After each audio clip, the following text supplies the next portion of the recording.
Bismillahirrahmanirrahim. Assalamualaikum warahmatullahi wabarakatuh. Perkenalkan, kami dari kelompok 3 yang beranggotakan saya sendiri Mahyliani Hilman, lalu ada rekan saya Cipta Muhammad Ma'ruf, dan rekan saya juga yang bernama Bunga Sinta Sonia. Di sini kami akan memaparkan materi mengenai konseling karir dan pengembangan. Nah, baiklah, di sini saya akan menjadi pemateri utama, yang dimana untuk poin utama yaitu teori Donald Super. Menurut teori Donald Super ini, pekerjaan dan karir adalah ekspresi dari konsep diri yang menetapkan pola untuk pengembangan karir melalui rentang hidup. Konsep diri berkembang dari waktu ke waktu. Produk pematangan fisik dan mental, dan individu menerapkan konsep diri mereka ke dalam karir yang akan memberikan cara yang paling efisien dari ekspresi diri. Nah, yang dimana tugas perkembangannya menurut teori Donald Super, yang dimana ada tahap kehidupan, pertumbuhan, eksplorasi, pembentukan, pemeliharaan, dan menurun. Yang dimana untuk tahap kehidupan masa remaja dari umur 14 sampai 25 tahun. Yang dimana itu pada tugas perkembangan pertumbuhannya mengembangkan konsep diri yang realistis. Lalu untuk eksplorasinya, belajar lebih banyak tentang lebih banyak peluang. Lalu untuk pembentukannya, memulai di bidang yang dipilih. Untuk pemeliharaannya, memverifikasi pilihan pekerjaan saat ini. Lalu untuk menurunnya, memberi lebih sedikit waktu untuk hobi. Lalu untuk tahap kehidupan dewasa awal, dari umur 24 sampai 45 tahun. Yang pertama untuk tugas perkembangan pertumbuhannya, yang dimana mereka belajar berhubungan dengan orang lain. Untuk tugas eksplorasinya, menemukan peluang untuk melakukan pekerjaan yang diinginkan. Untuk tahap pembentukannya, pengaturan dalam posisi permanen. Lalu untuk pemeliharaan, membuat posisi kerja aman. Dan untuk tahap menurun, mengurangi partisipasi dalam olahraga. Nah, untuk selanjutnya tahap kehidupan dewasa madya, yang dimana pada rentang umur 45 sampai 65 tahun. Yang dimana tugas perkembangan pertumbuhannya pada saat umur 45 sampai 65 tahun yaitu menerima batasan seseorang. Lalu dalam tahap eksplorasinya, mengidentifikasi masalah baru untuk dikerjakan, pembentukan, mengembangkan, untuk pemeliharaannya, memegang sendiri melawan kompetisi, lalu untuk tahap menurunnya fokus pada kegiatan penting. Nah, untuk yang terakhir di sini ada tahap kehidupan dewasa akhir, lebih dari 65 tahun. Yang dimana tugas perkembangan pertumbuhannya yaitu mengembangkan peran non-pekerjaan. Lalu untuk eksplorasinya, menemukan tempat pensiun yang bagus. Untuk tahap pembentukannya, melakukan hal-hal yang selalu ingin dilakukan. Untuk pemeliharaannya, menjaga apa yang masih dinikmati. Lalu untuk tugas menurunnya, mengurangi jam kerja. Nah, konsep yang Super kemukakan bahwa siklus dan daur ulang merupakan elemen penting dalam pengembangan karir, bahkan untuk anak-anak usia sekolah.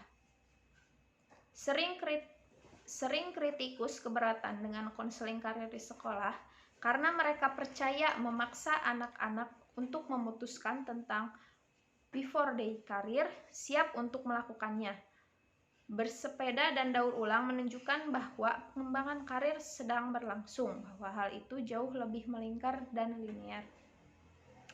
Teori Super mengemukakan bahwa penyelesaian tugas perkembangan pada usia berapapun dan dalam setiap tahap tergantung kehidupan pada kematangan karir individu. yang didefinisikan oleh sifat-sifat seperti perencanaan, tanggung jawab, menerima dan kepentingan dalam dan pengetahuan, dan kesadaran suatu pekerjaan. Penelitiannya mendukung hubungan antara kematangan karir remaja dan kedewasaan di kemudian hari. Nah, lalu untuk poin yang selanjutnya yaitu teori Gottfredson tentang aspirasi kerja. Linda Gottfredson digunakan konsep diri untuk menjelaskan bagaimana orang menjadi melekat pada pekerjaan tertentu. Menurut Gottfredson, kunci penentu konsep diri yang latar belakang sosial ekonomi, tingkat intelektual, dan pengalaman. Gottfredson menggambarkan 4 tahap perkembangan yang dimana 1. Orientasi ukuran dan kekuatan, usia 3-5 tahun. Meskipun proses berpikir mereka masih belum konkret, namun anak-anak sudah membayangkan dirinya menjadi lebih dewasa. Contohnya, dalam sisi anak meniru perilaku orang dewasa. Yang kedua, orientasi untuk peran seks, yaitu pada usia 6-8 tahun. Dalam tahap ini, konsep diri dipengaruhi oleh perkembangan gender, di mana anak sudah memahami apakah dirinya itu perempuan ataukah laki-laki. Dan mereka belajar bertingkah sesuai dengan kodrat mereka tentunya. Lalu, untuk yang ketiga ada orientasi evaluasi sosial, yaitu pada usia 9-13 tahun. Dalam tahap ini, konsep kelas sosial mengembangkan dan berkontribusi terhadap kesadaran diri dan situasi. Anak-anak mulai mengembangkan preferensi kerja yang konsisten dengan kelompok referensi sosial mereka dan kemampuan yang dirasakan. Untuk yang terakhir, ada orientasi untuk diri yang unik internal yang dimulai pada usia 14 tahun. Mawas diri pemikiran mempromosikan lebih besar kesadaran diri dan persepsi orang lain. Individu datang untuk memahami aspirasi kejuruan dalam konteks diri, peran jenis kelamin, dan kelas sosial. Teori Gottfredson adalah relevan untuk konselor sekolah karena ia percaya bahwa persepsi kerja stereotip anak dari jenis kelamin dan prestise yang terkait dengan tertentu pekerjaan mulai terbentuk pada usia dini, dan bahwa melalui bimbingan karir dan konseling, persepsi mereka dapat berkembang dan menyusun kembali diri mereka sendiri. Ambil misalnya anak-anak di latar belakang yang sangat rendah sosial ekonominya, yang ruang sosial dan jadi pilihan pekerjaan mereka dibatasi karena mereka tidak nyaman berinteraksi dengan orang dari kelas-kelas sosial lainnya atau dari orang-orang kelas sosial di atasnya. Baik, untuk selanjutnya akan dilanjutkan oleh rekan saya. Ruman. Untuk materi yang selanjutnya yaitu ada teori Holland. Nah, John Holland percaya bahwa pilihan karir adalah didasar dari ekspresi kepribadian. Nah, hal itu sendiri hasil dari keturunan dan kehidupan awal pengalaman. Nah, Holland mempertahankan bahwa pada masa remaja akhir, sebagian besar orang datang dengan 6 jenis kepribadian atau minat kejuruan. Nah, 6 minat kepribadian tersebut yaitu ada realistis, investigatif, artistik, sosial, enterprising, dan konvensional. Nah, dalam realistis, gaya kepribadiannya itu agresif atau lebih menyukai tugas-tugas pekerjaan yang konkret, tidak mudah bergaul, interaksi interpersonal yang buruk. Untuk lingkungan pekerjaannya bisa menjadi seorang teknisi, di mana seperti mekanik pesawat terbang, fotografer, atau beberapa pekerjaan pembantu. Nah, yang selanjutnya di investasi, gaya kepribadiannya itu lebih ke intelektual. Jadi pemikirannya abstrak, analitis. Nah, dalam lingkungan pekerjaannya bisa menjadi seorang ahli di mana seperti ahli kimia, ahli fisika, ataupun bisa menjadi seorang teknisi seperti di teknisi laboratorium, pemrograman komputer seperti itu. Nah, yang selanjutnya artistik, di mana artistik ini gaya kepribadiannya lebih ke imajinatif, nilai-nilai estetika, lebih menyukai ekspresi diri melalui seni.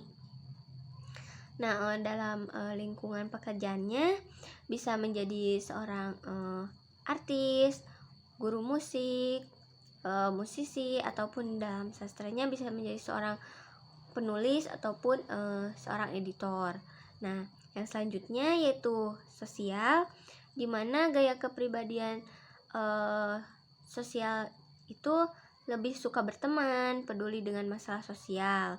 Nah, dalam lingkungan pekerjaannya bisa menjadi seorang pendidik, menjadi seorang guru, administrator sekolah, ataupun kesejahteraan sosial. Nah, untuk yang selanjutnya yaitu enterprising, di mana gaya kepribadiannya itu lebih terbuka, lebih suka peran kepemimpinan. Jadi lingkungan pekerjaan yang cocoknya seperti menjadi seorang manajer, terus supervisor produksi seperti itu. Nah, untuk yang terakhir konvensional, lebih gaya kepribadiannya itu lebih praktis, terkendali, lebih suka tugas yang terstruktur. Jadi lingkungan pekerjaannya lebih cocok di kantor, dan contohnya seperti menjadi seorang akuntan, teller, sekretaris. Nah, untuk teori yang selanjutnya yaitu teori Unruh, di mana Unruh mengembangkan teori pilihan karir berdasarkan hierarki kebutuhan Maslow. Nah, jadi pada intinya Ruh mendalilkan bahwa gaya pengasuhan pengalaman pada masa kecil menentukan hierarki kebutuhan, dan kebutuhan tersebut pada gilirannya bertanggung jawab untuk pilihan karir. Ruh juga mengidentifikasi 3 jenis hubungan antara orang tua dan anak. Nah, yang pertama yaitu emosional pada anak mengarahkan orang tua terlalu protektif atau overminding. Nah, yang kedua, penolakan anak mengarahkan orang tua untuk menjadi lalai atau menolak. Yang terakhir, penerimaan anak mengarahkan orang tua untuk mencintai atau santai. Nah, mungkin itu saja materi yang dapat saya sampaikan. Selanjutnya akan disampaikan oleh teman saya. Bismillahirrahmanirrahim. Selanjutnya, teori karir kognitif sosial atau sosial kognitif karir teori. Teori ini dibangun atas 3 variabel dari teori sosial kognitif, yaitu self-efficacy, kemudian harapan hasil, dan tujuan pilihan. Self-efficacy adalah keyakinan akan kemampuan seseorang untuk melakukan perilaku tertentu. Kemudian harapan hasil adalah keyakinan tentang apa yang akan terjadi jika perilaku tertentu dilakukan. Dan tujuan pilihan adalah bagaimana tekad individu untuk melaksanakan tugas tertentu atau untuk menghasilkan hasil tertentu. Berbeda dengan pendekatan sifat dan faktor, SCCT menyoroti aspek kedua orang yang relatif dinamis dan situasi khusus. Misalnya, bagaimana cara memandang diri, dan SCCT juga menyoroti aspek lingkungan, seperti bagaimana dukungan sosial. Kemudian penilaian terstandarisasi dan pengembangan karir. Pada penilaian terstandarisasi telah menjadi bagian dari panduan kejuruan sejak awal abad kedua. Pada tahun sebelumnya, tidak jarang konselor kejuruan mengandalkan nilai prediktif skor tes tunggal. Sebaliknya, konselor perlu mengelola lebih dari satu instrumen, dan mereka harus menjelaskan kepada siswa bahwa tes hanyalah titik awal untuk eksplorasi karir yang dapat berlangsung dalam waktu yang lama. Untuk konseling karir, konselor sekolah menggunakan beberapa jenis tes standar, yaitu tes bakat. Misalnya untuk program pelatihan kerja dapat diberikan tes bakat untuk melihat apakah mereka memiliki kapasitas mental untuk memperoleh keterampilan yang diharapkan untuk diajarkan oleh program tersebut kepada mereka. Kemudian tes prestasi. Tes prestasi ini mengukur apa yang telah dipelajari individu. Tes prestasi ini dapat membantu siswa untuk melanjutkan ke perguruan tinggi dan memilih jurusan dengan menunjukkan mata pelajaran di mana mata pelajaran apa yang diminati atau mata pelajaran apa yang dikuasai oleh siswa tersebut. Kemudian persediaan minat. Sebagian besar inventaris mencantumkan pekerjaan dan aktivitas yang terkait dengan masing-masing dan meminta peserta tes untuk merespon dengan respon suka atau tidak suka. Persediaan minat dapat menjadi aset berharga bagi konselor sekolah sebagai langkah pertama dalam pengembangan karir. Selanjutnya, persediaan nilai. Minat tampaknya telah menggantikan nilai dalam pengembangan karir, karena nilai inventaris mengubah bagaimana individu berbeda dalam hal apa yang penting dan tidak penting bagi mereka. Konselor sekolah dapat menemukan mereka sebagai alat yang baik untuk digunakan dalam kelompok kecil. Selanjutnya, persediaan kepribadian. Menanggapi teori Super, Holland, dan Rowe bahwa pengembangan karir adalah perpanjangan dari pengembangan kepribadian. Inventaris kepribadian telah menjadi bagian penting dari konseling kejuruan. Semakin banyak individu yang memiliki kepribadian, maka semakin besar kemungkinan mereka dapat menjadi lebih bijak dan bijaksana. Pilihan karir yang memuaskan.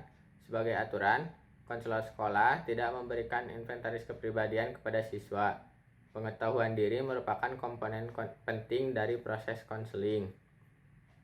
Dan inventarisasi kepribadian adalah cara penting untuk meningkatkan pengetahuan diri konseli. Selanjutnya, persediaan kematangan karir. Inventarisasi kematangan karir adalah alat yang berharga untuk mengukur kesiapan siswa untuk eksplorasi karir dan untuk mengidentifikasi tingkat perkembangan di mana untuk memulai proses. Instrumen ini mengatur kematangan karir dalam hal dimensi tertentu yang berasal dari teori pengembangan karir tertentu. Sebagai contoh, inventaris keyakinan karir dibangun dari perspektif kognitif sosial. Ini dirancang untuk mengidentifikasi keyakinan yang salah yang dapat mencegah seseorang dari membuat keputusan karir yang tepat.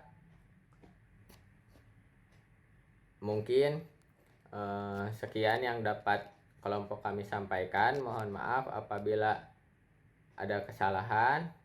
Wassalamualaikum warahmatullahi wabarakatuh.